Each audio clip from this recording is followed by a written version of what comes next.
Габдулла Кариев исемендәге Казан Татар дәүләт яшь тамашачы театрында премьера. Уильям Шекспирның данлыклы әсәре «Ромео һәм Джульетта» сәхнәләштерелде. Режиссеры Исур Казакбаев. Бәхетсез гашыйклар турындагы моңсу тарихны күпләр яхшы белә. Урта гасырлардагы Верона һәм анда барган вакыйгалар тамашачыны әле дә дулкынландыра. Кариев театры мәңгелек мәхәббәт тарихына яңа күзлектән карарга чакыра.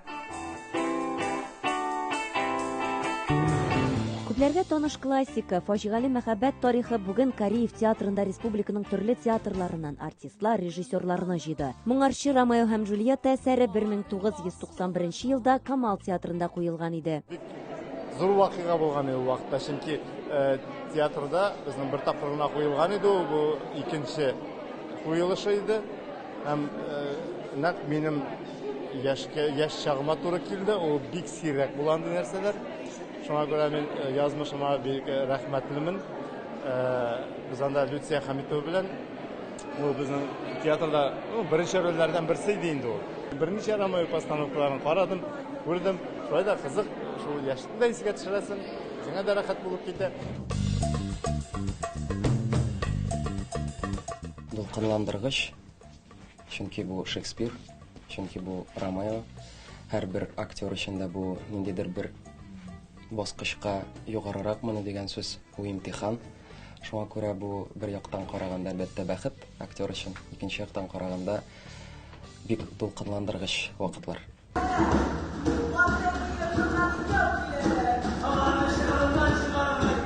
Уильям Шекспир дөньяда иң күп куелган әдипләрнең берсе. Ромео һәм Джульетта әсәрен ул 16 гасыр ахырында иҗат итә. Ике нәсел, ике ыру күпме еллар дошманлыкта, никадәр кан коелган.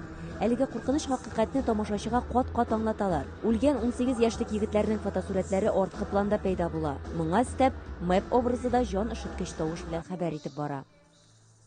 Һәрбер буындың үзенең Ромео һәм Джульетта, һәрбер бер яктан уга үзенең тәҗрибәһеннән караһа, икенче яктан ул тарих барыбер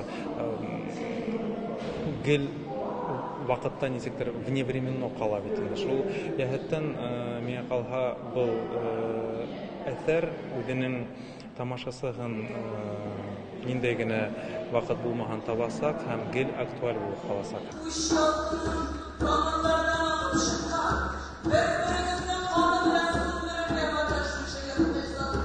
Режиссер тагын бер үзенчәлек керткән. Князь Эскал ролендә беренче тапкыр хатын-кыз артист. Князьне уйнаучылар, алар киноларында карадык бит инде гел ирләр уйный. Миңа шундай роль бирделәр дә мин аптырап калдым, әйтәм. Халид апай укыды диделәр инде, әйтәм, ничек инде, монда бит әйтәм, князь дип язылган. Үзем укыйм, үзем уйлыйм, әйтәм, ничек инде. Мин хәзер миңа сакал ябыштыралар микән инде, мыек куялар микән, шулай укыйм. Шуннан соң мин борчыла башлаганны Исур күрде ахыры. Халид апай, син уйныйсың мэр городаны диде. Менә шул аның әйткән сүзе миңа ничектер ярдәм итте.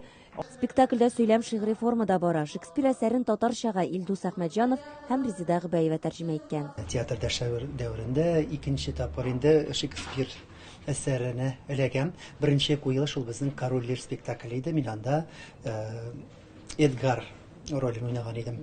Менә бу куелышта инде без Ромео Джульеттада мин Капулетти ролендә Джульеттаның әтисе. Театрлар эчендә, артист эчендә менә шундый дөнья күләм зур классик әсәр куелу ул бик зур вакыйга дип саныйм мин. Һәм дә инде артистларның ул хыялы үзенә күрә шундый саллы әсәрләрдә уйнау, дөнья күләм классик әсәрләрдә. Казакбай куелышындагы спектакльдә Бенволионы, бу Ромеоның дусты да, туганы да булган персонажны уйныйм. Җаваплык исенә килгәндә инде Шекспирны бу инде бик күп театрларда куелган әсәр бит инде. Һәм бүгенгесе көндә инде монарга ниндидер яңалык кертү, яңалык чыгару бик авырдыр.